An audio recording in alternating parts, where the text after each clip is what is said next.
Hello and welcome to Speaking Out on Financial Abuse, stories of survival and hope after financial abuse in a marriage or romantic partnership.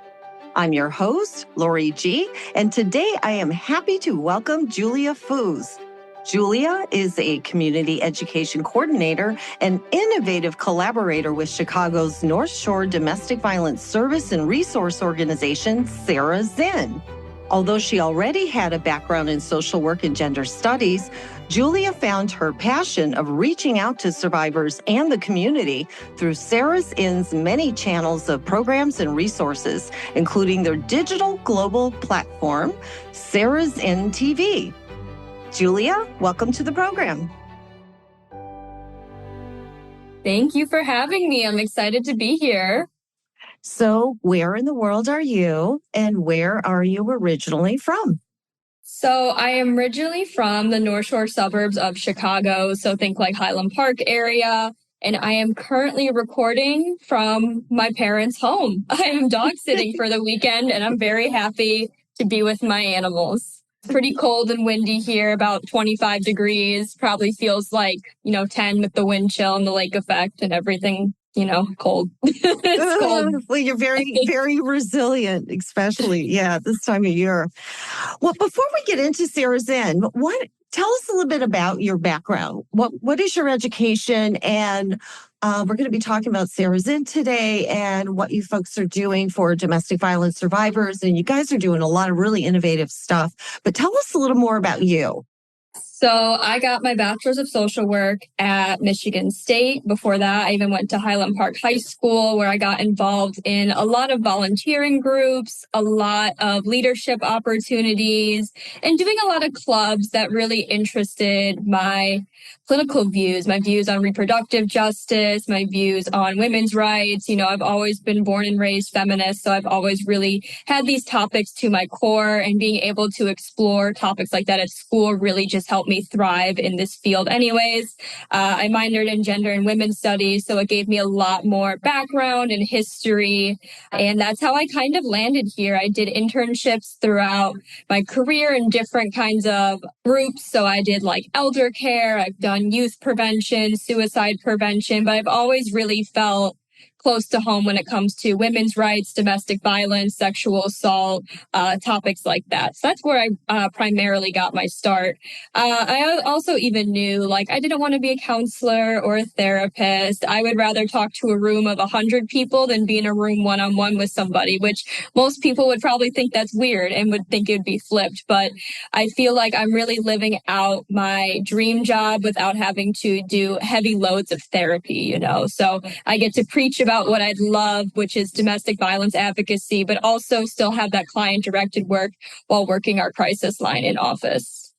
So you had a passion about being an activist at a really young age. So you really started off college with a lot of very strong foundation of what you felt justice was. And where a lot of us, women have, we've kind of evolved into a lot of those ideas over the years, some of it from personal experience, some of it from, getting a more diverse education.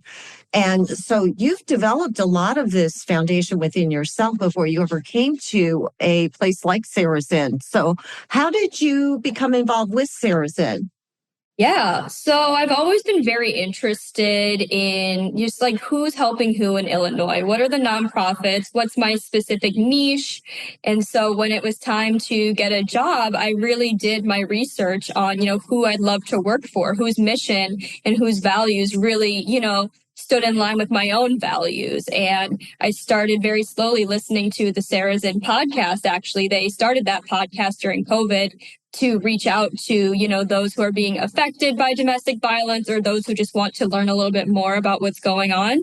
And I started listening to their podcast and really gaining an understanding of who Sarah Zinn is and who are the people behind Sarah Zinn. And I really just fell in love with how approachable the work is and how smart everyone was. So that's how I really saw it. And then I saw an opportunity for the role that I'm currently in now. And I've been there for almost 3 years. When you started getting involved with Sarah Zinn and getting kind of long-term involved with an organization that you were going to have basically a full-time association with and an impact with.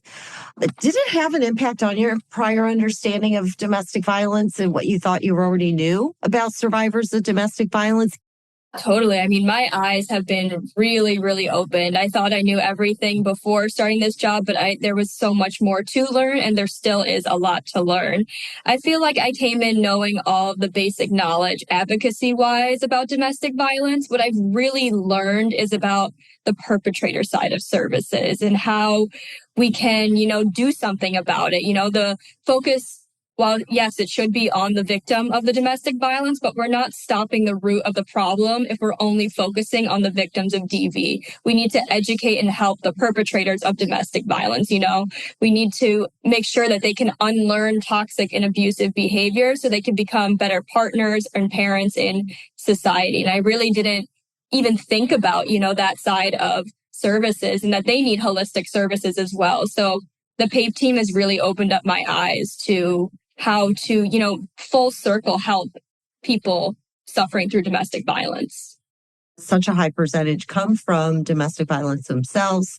Very often they have trauma issues that, have not ever been addressed. Tell us what Sarah's Inn does. So we were founded in the early 1980s when there wasn't a lot of domestic violence literature, research, or advocacy even really happening in the mainstream. And it started off a very grassroots organization. We really only had that crisis line. It was a bunch of concerned friends, family members, neighbors, loved ones of people who were harmed by DV.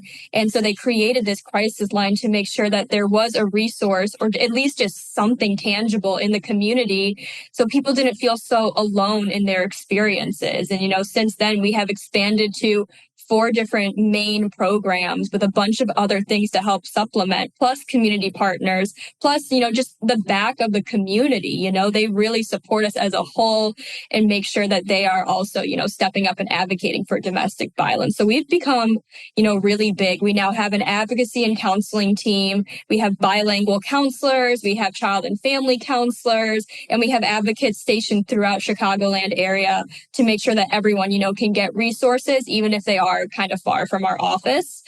We have a legal team that helps with orders of protection. They're at the 2 courthouses, the one in the city and the Maybrook courthouse. So they really help out with just how a survivor can navigate the legal system. It can be very jarring and you can feel kind of lost at sea. I mean, I feel lost at sea whenever I hear any legal jargon anywhere. So I can only imagine how overwhelming a survivor may feel. Oh, yeah, it's so sad.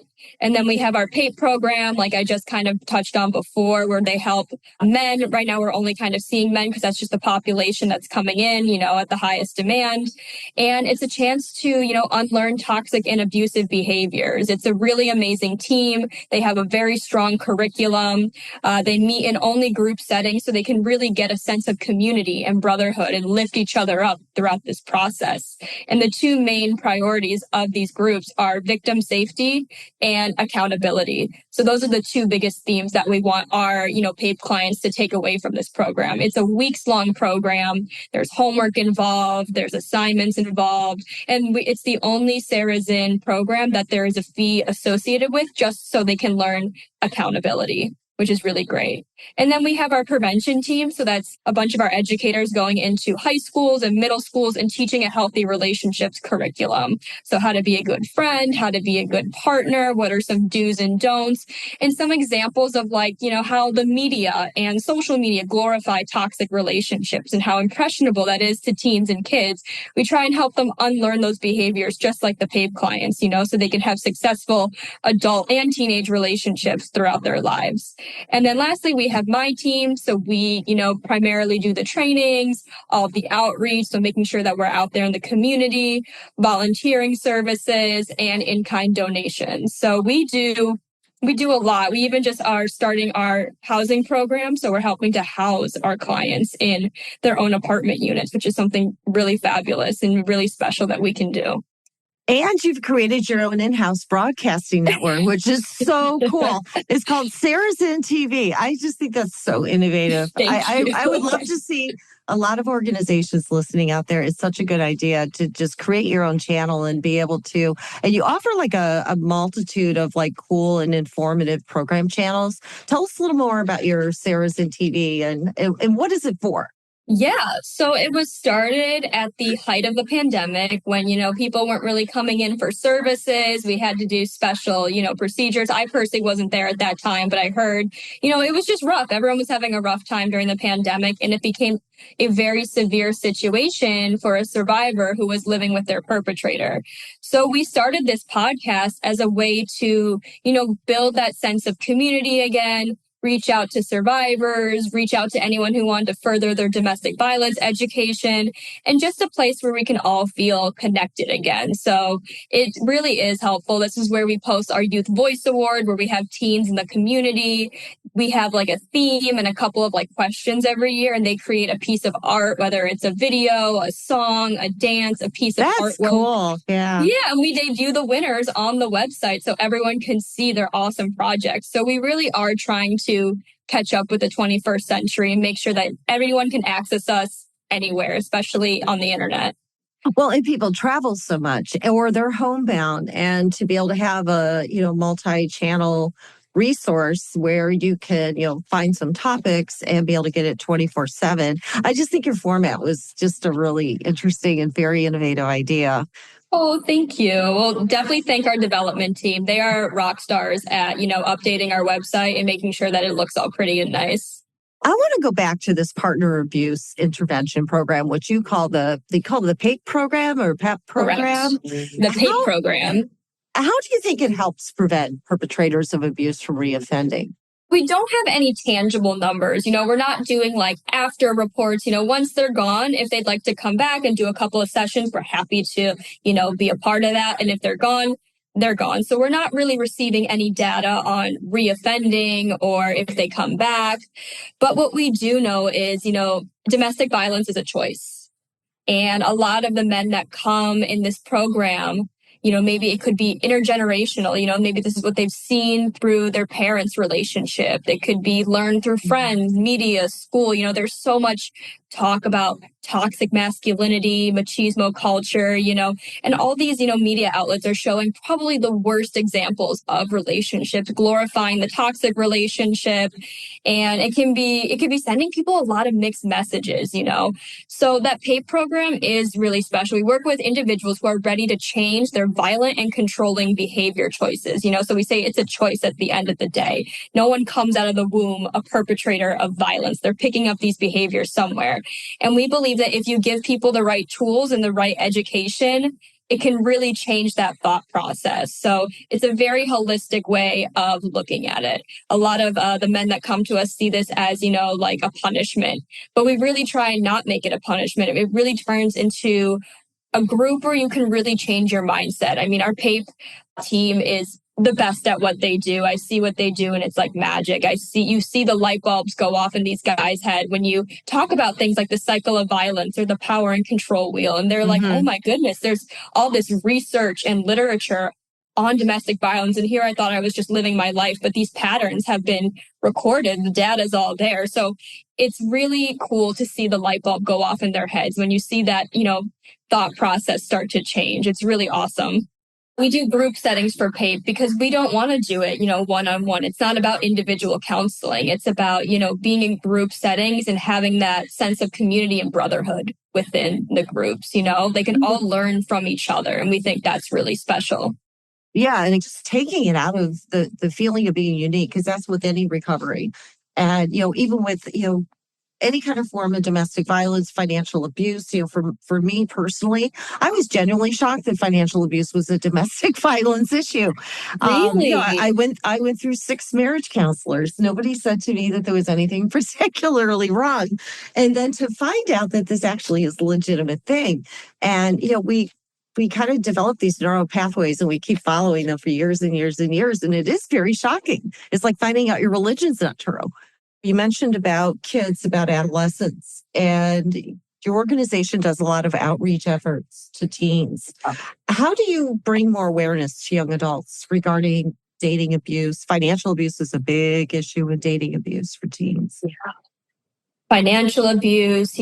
The world has sped up quite a bit since, the power and control wheel has been developed. There are cell phones now, there's Instagram, there's Snapchat. You can see someone's location in the exact moment of where they're at. The times have changed. And while this does benefit society a lot, it has made it easier for power and control tactics to, happen in relationships. And we see that teens are a very vulnerable population.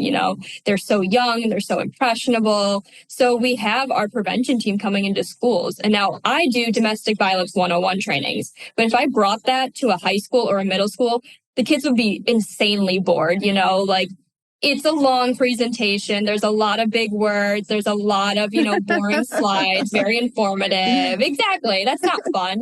And so what the prevention team does is they come on in, they're following social media trends. They're looking at TikTok and Instagram and who's the popular celebrity, what's the popular games. And they, put that into their presentations to make it more appealing for their audience. They make it more relatable. There's different dating dynamics for teens nowadays than even when I was a teenager, So the times are always changing. So our prevention team is always, editing their curriculum to make sure the kids feel engaged and involved as well. And, we also have some workshops throughout the year. Sometimes we are requested to go do a parent workshop and talk to parents about talking to teens about dating, where our fabulous prevention supervisor comes in. And we even have on our website all of these wonderful tips on how to support teens, encouraging your teen to build a healthy lifestyle. Don't blame your teen for being in an abusive relationship, guiding your teen towards a sense of confidence, just ways to start those conversations. I mean, it can be really uncomfortable to be a parent and talk about dating and love and relationships with your kid, but these are necessary conversations to have to make sure they're being safe and healthy in these relationships. Yeah, and financial abuse is often the first warning shot in an adolescent relationship, long before you even reach adulthood. You have that boyfriend in high school who just never has enough money for the movie. Always like, hey, or can you get the next 3 rounds of drinks? Or you have the other boyfriend who just wants your passwords for everything. And he'll pay for dinner, but he also wants to know every single place you go. And that's just such a critical thing that you're bringing up, is that the technology makes you so traceable. There's so many ways to stalk you now. Stalking, cyberbullying, spamming, if you're just trying to have a night in with your family and you're, 16 and your partner just won't stop texting and calling you, even though you said, hey, I'm trying to watch a movie with my parents. Like I'll call you in an hour. It's made it so much easier to have access now. So that's just definitely something that we have to think about when we're safety planning, not just for teens, but for anybody, who comes through our doors. Yeah. I mean, you're either stalking someone or ghosting someone. It's like, and you have to know the terms. It's the two extremes. If you don't know the terms, if you don't know any of the terminology. So you have a lot going on for this year already. What else is coming up? What do you have coming up, let's say, in the spring and summer for this year? Right now, we are in February, which we highlight Teen Dating Violence Action Month. So we are wearing orange today in support. That is the color of the chosen month. So today we are supporting our prevention team, all their efforts, and just bringing awareness to domestic violence, but also within teen relationships. We're having an open mic night at a local coffee house by our office where teens can, debut their musical skills, their talents. It's going to be super fun. And it's just a way just to show people that we're here to help, even if you are 16 and you feel a little lost. We're always here for you. It just shows that, this place is strong, this place is foundational, and we want to help. But we also, we do training series periodically throughout the year, 40-hour trainings, 20-hour trainings, and then we highlight our client events. So in May, we have our client appreciation event. So what we do is we have, the clients of Sarah's in for our victim services. We come and we do a self-care day for them. So we provide manicures, haircuts, we're doing a yoga session, dinner, massages. We do healthcare checkups with some local nurses from the universities, just so they can get some practice as well. And they can also bring their kids and get free childcare from the staff and volunteers of Sarah's Inn. It's just a way to say, thank you so much for being a client with us, but thank you for advocating against domestic violence. Thank you for standing up, using your voice, and we appreciate that you're here fighting the fight with us. That is so cool. I mean, domestic violence is a societal issue. I think that's a big myth, is that it happens to some dysfunctional families or just some people, but it really does impact the world. It happens all over the world, not just in certain states, certain towns, certain areas with certain socioeconomic statuses. It really can be anywhere. And to just be able to, as a friend or family member, if someone were ever to come to you, to have a clue. Most of us are really not that savvy with literacy about what these warning signs are and to take them seriously. I think you do a lot of life-saving programs within Sarah's Inn, and I am so happy to have had you on the show today. But I do have 2 questions for you that I ask every guest. Yes. What is your tip for somebody listening right now who is under domestic violence and has not yet taken any steps? Take a deep breath. Just get your bearings. You might feel like you're kind of lost at sea right now, but just, explore resources in your community, tap into your support systems. I get that a lot of survivors don't feel like they can speak about their experience, maybe due to isolation or fear or intimidation. But try and find a safe person in your life, whether that's a friend, a family member, or even someone on the other end of a crisis line. We are here for you. We are here to listen to you. And at Sarah's Inn, the client has full autonomy of how their services are going to go. So if you do call and you're not ready to make that intake appointment yet, that's totally valid. You're not ready to start your journey, and that's fine. Let's go at your pace. But when you are ready, we are here for you always. Yeah, that's really important. Call for information. You don't have to commit your whole life right this second. If you just want to put a toe in the water and ask, just ask for information. Yeah. And what is your tip for someone listening right now who has left the partnership of abuse, but is not sure what to do next to start to recover? That's a great question. I guess making a safety plan for yourself and making, a goals list for yourself. What's going on in your life right now? Who's your support system? What are your strengths? What are your weaknesses? What's your resiliency look like? How can you become whole during this very scary time? What can you do? Do you have any coping skills in place? Do you have any grounding techniques? Are you talking to a qualified, therapist, or are you already with a DV organization? At Sarah's Inn, you don't have to be an active DV survivor to participate in our program. So we're always here for you too. If you want to just talk about the emotional distress that was happening, just to unpack the relationship and your feelings. So, just giving a call to your local DV places and just engaging in services, or even joining a support group. That can always be a really helpful thing to do. Being in a community where people have shared experiences with you. If you're not ready to talk about it, maybe you could think about talking about it with people who have gone through it, so you don't feel so alone in this process. That is brilliant. I mean, such great ideas. The biggest thing is get out of isolation, because we want to get into isolation because we're scared of everybody. And there is support out there that is safe. And just dipping your toes, going to a Zoom group. You don't even have to turn on your screen or talk, but just, maybe be there and experience the sense of community that you can get from meeting other people who have the shared experience. So I think that's really important, is finding people who understand what you have been through and finding support systems that will help lift you up. Definitely. Julia, I thank you so much for being on the show. And you have been listening to Julia Foos. She is with Sarah's Inn. I am going to post all the links to contact her and their organization in the Chicago area. And you've been listening to Speaking Out on Financial Abuse, and we hope to see you soon. Thanks again. Thank you.